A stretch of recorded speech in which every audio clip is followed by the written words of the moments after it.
Die auto, dat de man dus uit ontsnapt wie, naaide op dat moment uit. De politie kon de auto even verderop staande houden. De twee inzittenden binnen aanhouden.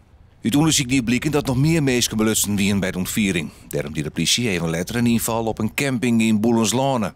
Toen gingen we kijken en toen zag ik een en al allemaal politie bij een bepaalde caravan staan en met 2 honden. En ze hebben op een duur ook een inval gedaan. Ik denk dat ze hebben moeten wachten op toestemming.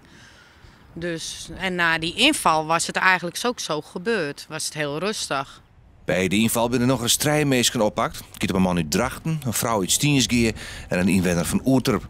Ik trof de politie nog een vuurwapen aan. Al met al een nieuwe ervaring voor de eigenaar van de camping. De betreffende persoon die een van de camping houdt. Ja. Per direct. Alle jaar. Ik ging naar het politiebureau. De eigenaar had al de wacht om zijn. Dat zie je geen voort. Ja. Dat niet zeker. Ik wilde het net. Die reis met ruimte. Geen boelie met ruimte. Nee hoor, dan wie ik een bokskwallen begonnen.